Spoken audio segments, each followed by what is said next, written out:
let's get into my top five. Top five, top five, top five, top five.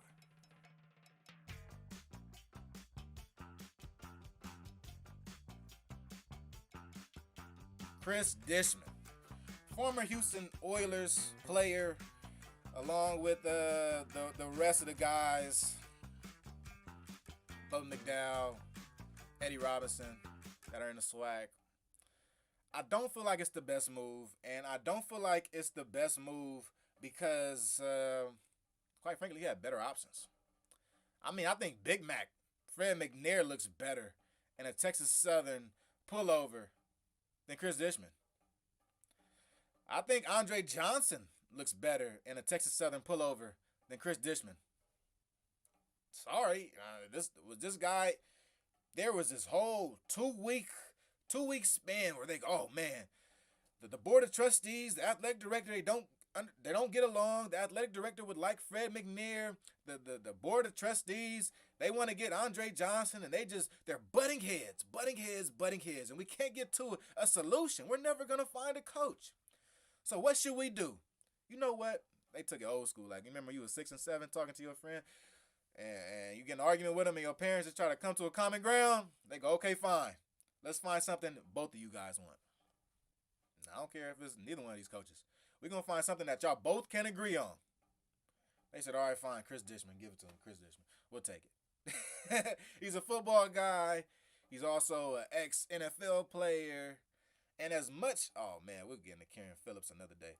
But as much as people like to push back against this notion of, oh man, we don't want these ex-NFL players, we don't want these celebs to be involved in our program, I'm seeing a lot of ex-NFL players in HBCU space.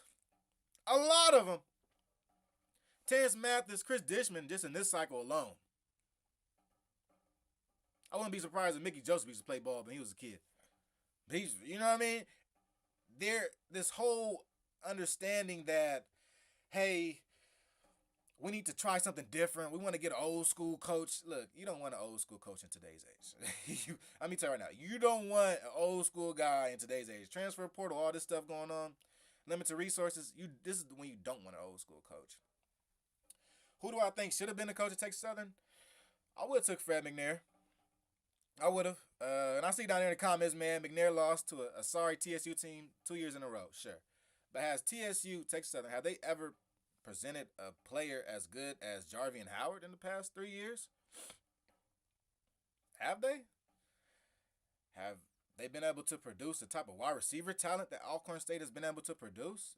Even looking at the staff that Coach McNair put together down there, much better. Well, I wouldn't say it's much better. It was a top-end staff in the SWAC. Top-end staff in the SWAC. If you're Texas Southern, right, it seems like Texas Southern is constantly trying to prove that they are above average, right? And they haven't reached that threshold to be a contending team. They tried about a year or two ago, which was close. But now this is a complete rebuild, in my opinion. Coach Chris Dishman, there's not much expected from you. And if you go back to being the old Texas Southern, we probably wouldn't bat an eye, unfortunately. That's just what I feel about Chris Dishman. Going up the list, James Cozy. James Cozy III was named the new head coach at Florida A&M, which was interesting. Took about a month, maybe a month and a half, which was the reason why I'm giving him a C+. It's not really based on James Cozy and his acumen. The situation that James Cozy was given was trash. This is a trash situation. I mean, for one, he has been the interim coach for a month.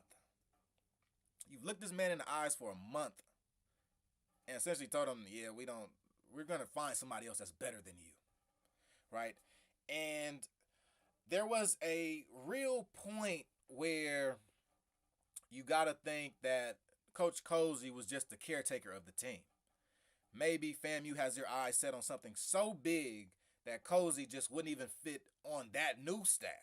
That was mostly the feeling that you were getting from this FAMU coaching search. And one name arose out of the high grass. Sean Gibbs out of Fort Valley State. He's also a running back guy like Coach Willie Simmons. He's a North Carolina A&T guy. Pretty good coach. I think Cozy is the best option for FAMU right now. Do I think that he's the best option for FAMU in general? No. I think if FAMU went on a national coaching search, they had the actual time to go on a national coaching search, not a little regional search to go drive down to Fort Valley and talk to Coach Gibbs. No. A national coaching search, because I think that this FAMU football program is a nationally ranked football program. We should take it serious. I think that Cozy isn't bad for the time being. This situation that he was given the reins at really sucked. And I will say, I got to see his staff. This whole idea and this notion that the Dark Cloud defense will stay around just because it's FAMU is not a thing. It's not a thing. The defensive coordinator is gone. That means Dark Cloud defense is gone. the Dark Cloud defense don't just sit around with no scheme, with no coaches. No. It's going to be hard to replace that defensive coordinator. He brought in guys like Isaiah Land, Isaiah Major, Marquise Bell. The defensive coordinator at FAMU was with Willie Simmons from the start. What's that, 2018, 2019, something like that? From the start. He built that defense. The Dark Clouds are gone. They are gone. Coach Cozy's going to have to bring in a new staff, a strong staff, a staff that will, in fact, have to compete with the rest of the SWAC while you got a target on your back. You got to remember, FAMU ran through the whole SWAC 2 years in a row.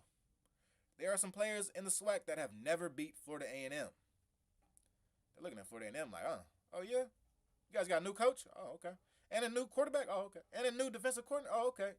This is a new team. I think that we have to look at this team like it's a new team. As well as they have been in the past, this is a little bit different. It's not the same. Let's get to Mickey Joseph. Mickey Joseph, B-. Give him a B-. Mickey Joseph does a very good job in recruiting. All right, if you don't know, Mickey Joseph was once interim coach in Nebraska for a couple games. Got into this whole little situation off the field.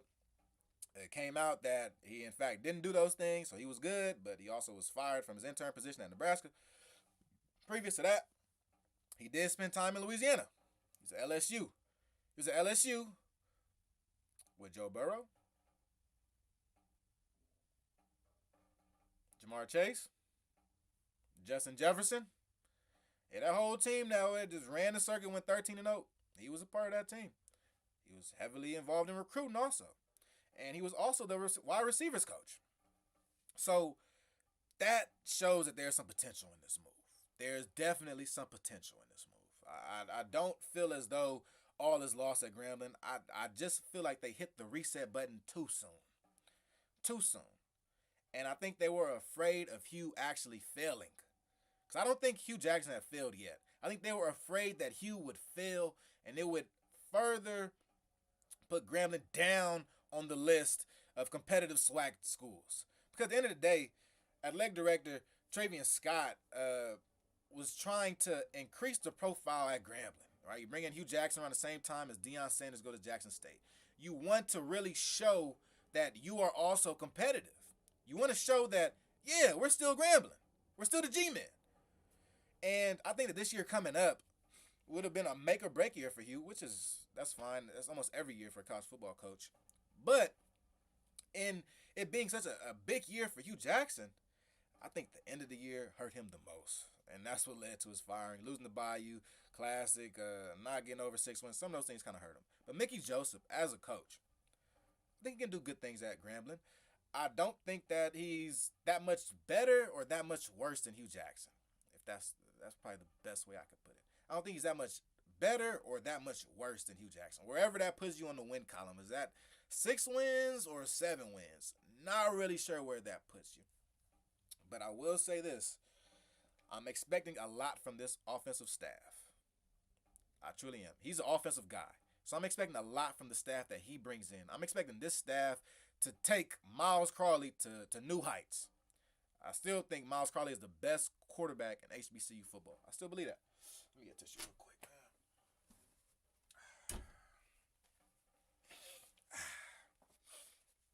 But I still feel like he's the best quarterback in HBCU football. So inheriting that, as Mickey Joseph is, I think that you inherit one of the top guys. What's wrong with that? If if you bring in the appropriate staff to go with him, we saw what Lee Hole could do to that offense. Lee Hole turned that offense up. Why they let go of Lee Hole? Who knows? Who knows? But he turned that offense up. You see that the pieces that they have within that offense are what really make it go. You lose a couple of them. You lose Floyd Chalk. You also lose Deuce Williams at running back. You lose your two-headed duo that were absolutely great for Grambling.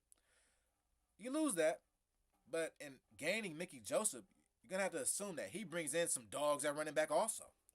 He's going to do it a little bit different than Hugh Jackson. Doesn't seem as flashy. And quite honestly, Hugh Jackson became more flashy in year 2 than year 1. Year 1, he was not as flashy as he was in year 2. In year 2, he stepped his swag up. He started putting the foreigns on the field. And I didn't have too much of a problem with it, keep it a buck. I didn't have too much of a problem with it. He was still bringing in recruits, and he was still a top 3 recruiter within HBCU football. Keep doing the antics. I don't care. Who cares? All right, moving on. Teddy Keaton. I spoke about Teddy Keaton earlier. He was a previous head coach at Allen University, and he moves on to Clark Atlanta. Now, this was probably one of the best kept secrets within HBCU football. If you know Teddy Keaton, you know that he knows how to get things done. I mentioned earlier, he was head coaching at Allen University with 9 total scholarships, all right? That's a Division II program. Division II programs can have up to 36 scholarships. He did it with 9. 9. Now, Clark Atlanta has a pretty big endowment. I'm going to go ahead, let's just put it out there. I'll assume that Clark Atlanta has 36 scholarships. We saw what Teddy Keaton could do with Allen University. Team with no practice field, 9 scholarships. Now we're going to see what Coach Teddy Keaton can do in Atlanta, at Clark Atlanta, with 36 scholarships. And let's go ahead and talk about the rumor mill. The rumor mill is David Wright is coming over to Clark too. David Wright is coming. He's leaving Allen, going to Clark Atlanta. That's the rumor. National Signing Day is coming up, so y'all figure out pretty soon. I think Teddy Keaton is for real. And what I assume will happen is that Clark Atlanta plays so well that Morehouse begins to look in the mirror at why they chose Terrence Mathis as their head coach. He's that good. Teddy Keaton gets it done. So I give him a B+ on this. I think that Clark honestly have been trying to hit it out the park for about a year or two. A year ago, they pick up Willie Slater, the legendary coach Willie Slater. I think Clark is serious about football. More serious about football than we think. And much more serious about football than Morehouse. I think Morehouse is like, okay, we should try to do some things, but I think Clark is like, we're gonna do some things. And that's what I like about Clark. I think this Clark team is a pretty strong team. And then going up to number 1, Chennis Berry. I got to give you an A. South Carolina State, I got to give you an A. What South Carolina State did was make the best move of the offseason of all HBCUs.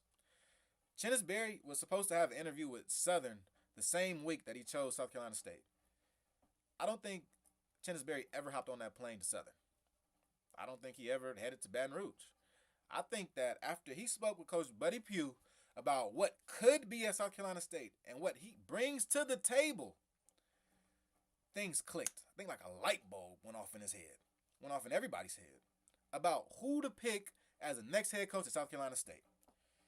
Chennis Berry is without a doubt a top 5 head coach at HBCU football, regardless of the realm. NAIA, the Bobby Rones of the world, the D2, the Teddy Keatons and Chennis Berry, the D1s, you know. He's a top 5 guy. And that's why he excelled at Benedict. He didn't excel at Benedict by surprise or on accident. He had 36 scholarships at Benedict. He inherited a pretty good team, and he enhanced that team throughout his tenure. Can't say the same for every coach. You know, everybody can't have good player retention. Every coach can't get better. Every coach can't find a comparable offensive coordinator and a comparable defensive coordinator. Everybody can't do that. Coach Chennis Berry did. And guess what? He's bringing that entire staff to South Carolina State. You see, I keep speaking about these other coaches, and I go, yeah, but what about their staff, and what do they... Some of these dudes ain't got a staff. Chris Dishman don't got a staff.